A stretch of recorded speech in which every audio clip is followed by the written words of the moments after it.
Welcome to the final step of this little tutorial mini series about watercolor painting fabric. And in this tutorial, I'm going to be showing you guys how I add the highlights. So I'm going to be using some of the sparkle stuff for the highlights. So I definitely want to use a medium amount of water because I want it to show up. So I'm going to start adding there, and then I'm going to add a tiny bit of water to blend it out naturally. Like so. And time for the next part, which is...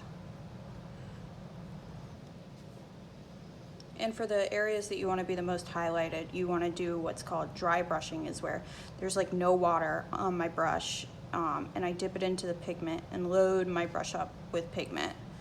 And then I start painting on top of it. And it's just called dry brushing because your brush is mostly dry and the pigment is mostly dry without a bunch of water. And it's good for adding these little details. And as you can see, it's pretty easy to blend, but if you're having trouble blending, you could just add a tiny, tiny, tiny bit of water.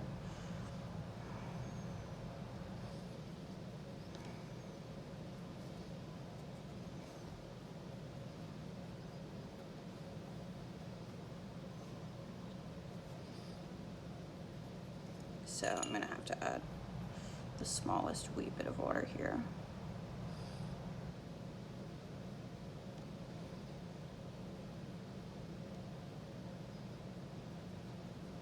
And you definitely want to make sure with the highlights that you blend it out into the rest of the color as well as you possibly can, so that it does look like it's natural and not like it's an afterthought.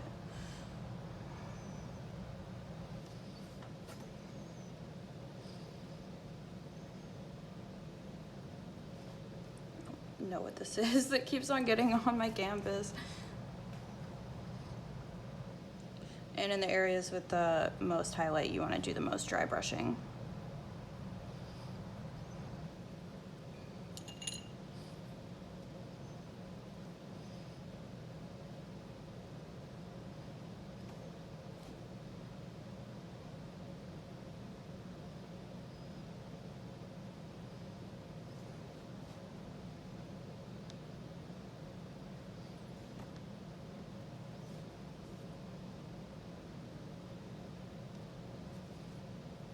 And where you add these details really depends on what you're making. I'm making a portrait, so I'm going where the natural highlights in the face already are. So like the cheekbones, the top of the chin, the nose, and a bit of the forehead.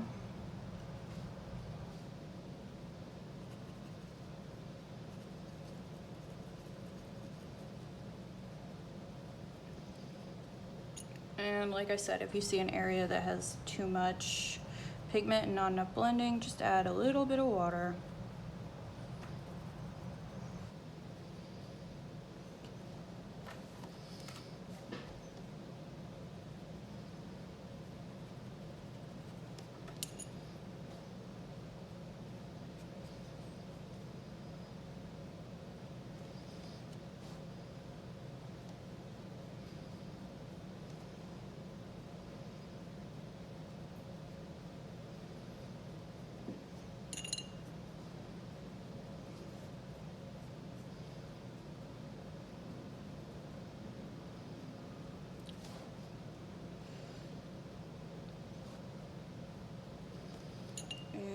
Almost done. You don't want to add too much of them because it should be used sparingly as like high contrast, but do whatever you want.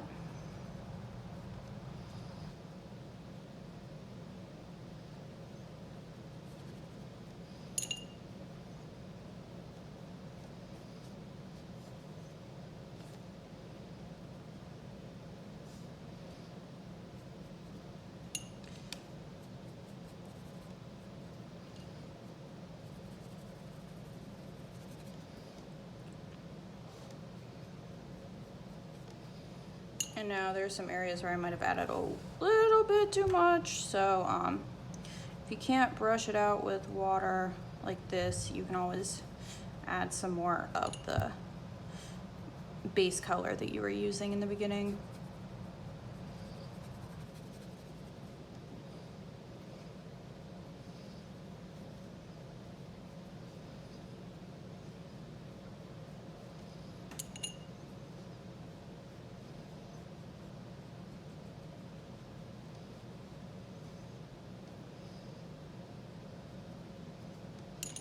Just make sure you blend everything in.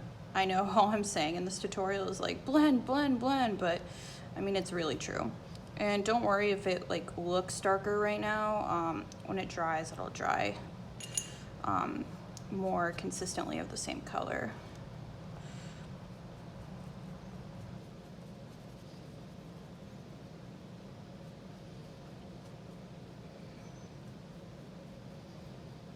And now I'm gonna add a tiny bit more detail in the lips.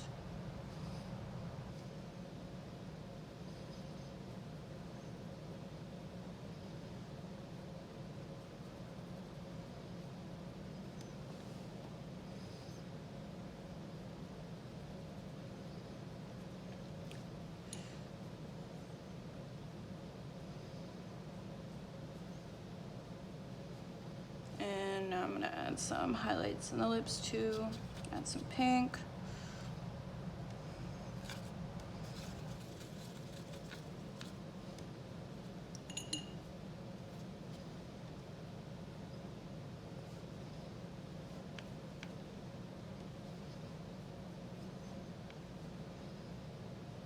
Especially for the top part.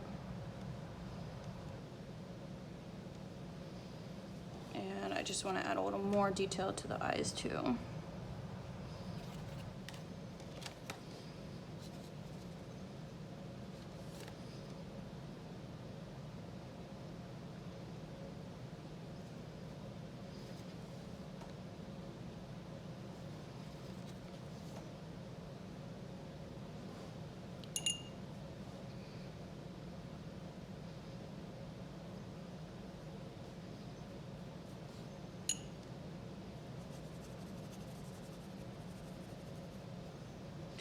And it's so hard for me to stop because I'm like, oh, I could blend it a little more. Oh, no, no, no, no, no. So you know how it goes. Nothing is ever perfect, but I think that we're done for now. And obviously when it dries, the color will look more consistent, but that's how I do my watercolor paintings for my embroidery projects. It's a 3-step process. And I hope you guys enjoyed this video and the mini series. I hope that it shed some light on how to use watercolor for fabric and for embroidery projects. So check out my YouTube channel because there's more stuff about painting and embroidery. And thank you for watching.